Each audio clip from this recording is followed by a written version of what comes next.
நேயர்கள் அனைவருக்கும் அன்பார்ந்த வணக்கங்கள். நான் உங்கள் வாழ்க வளமுடன் ஜோதிடர் ஸ்ரீ குரு சுந்தர வடிவேல். இப்போ பார்த்தீங்கன்னா 2025 கார்த்திகை மாத பலாபலன்கள் எப்படி இருக்க போகுது, என்ன செய்யலாம் அப்படிங்கிறதை பற்றி ஒவ்வொரு ராசிக்கும் விரிவாக தெளிவாக நம்ம பார்க்க இருக்கிறோம். அந்த வகையில் இப்போ கார்த்திகை மாதம் அப்படின்னாலே மிகப்பெரிய சிறப்பு வாய்ந்த மாதம் கார்த்திகை மாதம். ஏன்னா சூரிய பகவான் பார்த்தீங்கன்னா காலச்சக்கரத்தின் 8ஆம் இடத்துல இருந்து அருள்பளிக்கக்கூடிய ஒரு அற்புதமான மாதமாக இந்த மாதம் அப்படிங்கிறது அமைஞ்சிருக்குது. அதுலேயும் மிக மிக சிறப்பு அப்படின்னு எடுத்துக்கிட்டோம்னா திருவண்ணாமலை தீபம். கார்த்திகை மாதம்னால எல்லாருக்குமே ஞாபகத்துக்கு வரக்கூடியது தீபம் தான். அப்போ திருவண்ணாமலை தீபம் அப்படிங்கிறது அது ஒரு பக்கம் இருந்தாலும் பரணி தீபம் அப்படிங்கிறது நம்ம வீட்டில் ஏற்றுறது உண்டு. இந்த பரணி தீபம் அப்படின்னு பார்த்தோம்னாக்க நம்மளோட முன்னோர்கள் பித்திருக்கள் சம்பந்தப்பட்ட விஷயத்துக்கும் அதே போல் குடும்பத்தின் மகிழ்ச்சி, சுபிச்சம், செல்வாக்கு, வசதி, லட்சுமி கடாட்சம் போன்ற அனைத்து விஷயங்களுக்குமே பார்த்திங்கன்னா இந்த தீபம் ஏற்றி வழிபாடு செய்கிறது அப்படிங்கிறது மிக முக்கியமான ஒரு விஷயமாக இருக்குது. அப்போ இந்த கார்த்திகை மாதத்தில் இந்த கார்த்திகை தீபம் அப்படிங்கிறது பார்த்திங்கன்னா கொண்டாடப்பட வேண்டிய மிகப்பெரிய முக்கியமான நிகழ்வாக இது இருக்குது.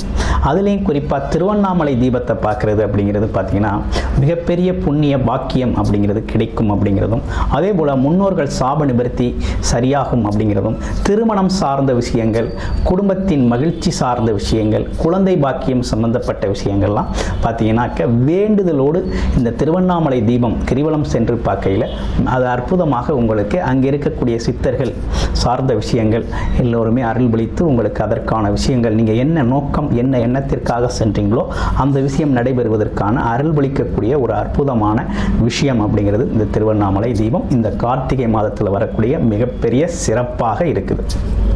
அடுத்து இப்போ ஒவ்வொரு மாதமும் நம்ம ஒவ்வொரு ராசிக்கும் என்னென்ன விதமான பலன்கள் இருக்குது அப்படிங்கிறதை பற்றி கிரக மாற்றங்கள், கிரக பயிற்சிகள் அதை பொறுத்து ஒவ்வொருத்தருக்கும் ஒவ்வொரு விதமான பலன்களும் நட்சத்திர பலன்களும் சேர்த்து நம்ம கொடுத்துக்கிட்டு இருக்கோம்.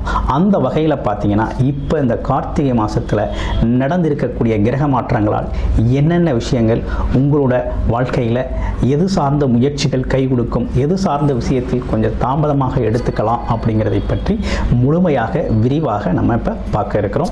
இப்போ உங்களுடைய ராசிக்கு எப்படி இருக்கும் அப்படிங்கிறத விரிவாக பார்ப்போம். மிதுனம் ராசி காலச்சக்கரத்தின் 3வது ராசியாக இருக்கக்கூடிய மிதுன ராசி அன்பர்களுக்கு கிரக நிலைகள் இப்போ எப்படி இருக்கு அப்படின்னு பார்க்க போகிறோம். ராசியிலே இருந்து வந்த குரு பகவான் ராசிக்கு 2ஆம் இடத்துல பயிற்சி ஆயிட்டார்.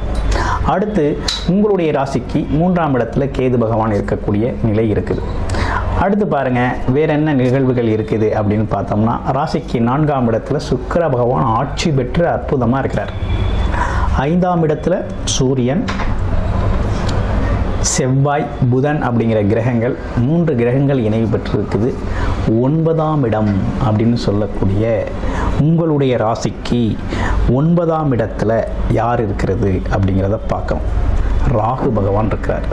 10ல் சனி பகவான் இருக்கக்கூடிய இந்த கிரக மாற்றங்கள் என்ன விதமான மாற்றம் முன்னேற்றத்தை உங்களுக்கு தரும் அப்படிங்கிறத பார்க்கணும். அப்படி பார்க்கையில் இந்த காலகட்டம் என்ன விதமான மாற்றம் உங்களுக்கு இருக்குது. உங்களுடைய ராசிநாதன் எப்படி இருக்கிறார், முதல்ல உங்களுக்கு தனக்காரகன் எப்படி இருக்கிறார், அடுத்து வேலை தொழில் சார்ந்த அமைப்புகளை கொடுக்கக்கூடியவர் எப்படி இருக்கிறார் அப்படிங்கிறத தான் பார்க்கணும். இப்போ வேலை தொழில் சம்மந்தப்பட்ட விஷயம் நல்ல வருமானமாக வரும்.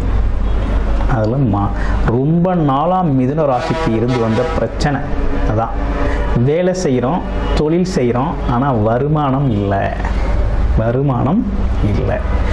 10ல் எதிர்பார்த்த வருமானம் இல்லை, ஆமாம் எதிர்பார்த்த லாபம் இல்லை அப்படிங்கிற ஒரு பிரச்சனை இருந்துச்சு, வந்துடும். இந்த மாதத்துலேருந்து உங்களுக்கு ஸ்டார்ட் ஆயிடுச்சு. எப்படி? ஏன்னா தனக்காரகன், தொழில்காரகன், தனக்காரகன் சொல்லக்கூடிய குரு பகவானை ராசிக்கு 2ஆம் இடத்துல உச்சபலம் பெறார். அப்போ கண்டிப்பாக இதுவரை செஞ்ச தொழில், வேலை மற்றும் விட்டு போன பணங்கள்லாம் இப்போ திரும்ப வந்து சேர்ந்துடும். அது மட்டும் இல்லாமல் தொழில் லாபம் கண்டிப்பாக உண்டு, அதில் எந்த மாற்றமும் இல்லை, உறுதியாக இருக்குது. வேலையெல்லாம் எப்படி இருக்க போகுது, நிறைய பேரோட கேள்வி. வேலை கிடைக்குமா? கண்டிப்பாக வேலை கிடைக்கும். வேலை அதிபதி ஆட்சி பெற்று ரொம்ப அற்புதமாக இருக்கிறாரு. இதில் முக்கியமான ஒரு விஷயம் என்னென்னா, உங்கள் ராசிக்கு பார்த்தீங்கன்னாக்க 3க்குடைய முயற்சி அதிபதினு சொல்லக்கூடிய சூரியனோடு சேர்ந்திருக்கிறார். சூரிய மங்கள யோகத்தோடு இருக்கிறார். அப்போ அந்த காலகட்டத்தில் கண்டிப்பாக உறுதியாக உங்களுக்கு வேலை கிடைக்கும். அது மட்டும் இல்லைங்க, அரசு காரியங்கள் அனைத்தும் உங்களுக்கு சாதகமாக நடக்கும். அப்பா வகையில் இருந்து வந்த சிக்கல்கள் தீரும். அண்ணன் தம்பி பிரச்சனையெல்லாம் ஒரு தீர்வுக்கு வரும். அது மட்டும் இல்லாமல் இப்போ பாருங்கள், உங்களுக்கு இடம், வீடு, பூமி, சொத்து வாங்கணும் கொடுக்கணும் அப்படின்னு அந்த காலகட்டத்தை பயன்படுத்திங்க. பேப்பர் டாக்குமெண்ட் கொஞ்சம் பார்த்துக்கோங்க. அடுத்து பார்த்தோம்னாக்க அரசாங்க வேலைக்காக முயற்சி செய்கிறவங்களுக்கு ரொம்ப அற்புதமாக இருக்குது. அது இல்லாமல் இப்போ என்னன்னு கேட்டிங்கனாக்க, இடத்துல அரசு வேலை டிரான்ஸ்ஃபர் வேணும் அப்படின்னா தாராளமாக கிடைக்கும். ஸோ பதவி உயர்வுகள் கிடைக்கக்கூடிய காலகட்டமாகவும் இந்த காலகட்டம் இருக்குது. ப்ரொமோஷன் கிடைக்கும். ஏன்னா குரு பகவான் ராசிக்கு 2ஆம் இடத்துலேருந்து 10ஆம் இடத்தை பார்க்குறார். பதவி உயர்வு கிடைக்கும். ஏற்கனவே செஞ்சுக்கிட்டு இருக்க வேலையிலிருந்து பதவி உயர்வு, அடுத்த கட்ட ப்ரொமோஷன் அப்படிங்கிறது உறுதியாக உண்டு. ஓகேங்களா? அடுத்து வேறு என்ன அப்படின்னா, ராகு பகவான் உங்களுக்கு அம்சமாக இருக்கிறார். ஆமாம், ராகு எப்படி இருக்கிறாரு? ரொம்ப அம்சமாக இருக்கிறாரு. அப்போ 9ஆம் இடத்தில் இருக்கக்கூடிய ராகு என்ன செய்வார் அப்படின்னா, பல்வேறு விதமான வாய்ப்புகளை கொடுப்பார். ஏகப்பட்ட தொழில் வாய்ப்பு, வேலை வாய்ப்புகளை கொடுப்பார். நீங்கள் பயன்படுத்திக்கலாம். அது மட்டும் இல்லாமல் வெளிநாடு, வெளியூர், வெளி மாநிலத்தவர் தொடர்பு, வெளிநாட்டவர் தொடர்பு, அது சார்ந்த தகவல்கள் சாதகமாக அமைகிறது, வருமானமாக அமைகிறது அப்படின்னு பல்வேறு விஷயங்களை உங்களுக்கு இந்த காலகட்டத்தில் கொடுக்கக்கூடிய ஒரு அற்புதமான அமைப்பு அப்படிங்கிறது உருவாயிருக்கு. ஸோ தாராளமாக இந்த காலகட்டத்தை நீங்கள் சிறப்பாக சீரும் சிறப்புமாக பயன்படுத்தலாம்.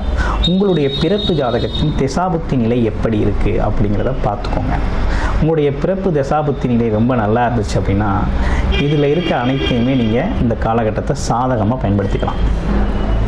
திசாபுத்தி சரியில்லை, ஒரு கேது புத்தி நடக்குது, அல்ல ராகு புத்தி நடக்குது, அல்லது வக்ரம் பெற்ற கிரகங்களின் புத்தி நடக்குது, அல்லது நீசம் பெற்ற கிரகங்களின் புத்தி நடக்குது அப்படின்னா கண்டிப்பாக உறுதியாக அது சார்ந்த பாதிப்புகள் மட்டுமே பார்க்க முடியும்.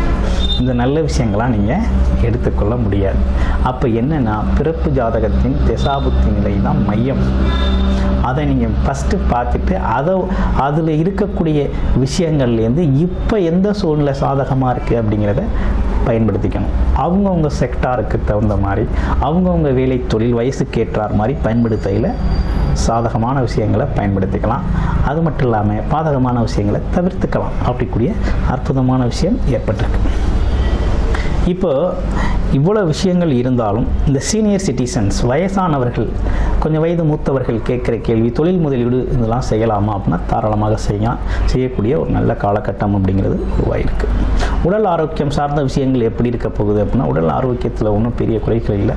ஏற்கனவே உடல் ஆரோக்கியம் சார்ந்த விஷயங்களுக்கு நம்ம எடுத்துக்கொண்ட ட்ரீட்மெண்ட் போக்குவரத்துலாம் நல்ல முன்னேற்றம் கிடைக்கும். ஒரு பாசிட்டிவான விஷயங்களை நீங்கள் எதிர்பார்க்கலாம். இப்படிப்பட்ட விஷயங்களோடு இருக்கக்கூடிய இந்த கார்த்திகை மாதம் அப்படிங்கிறது ரொம்ப சிறப்பு வாய்ந்த மாதமாக இருக்குது உங்களுக்கு.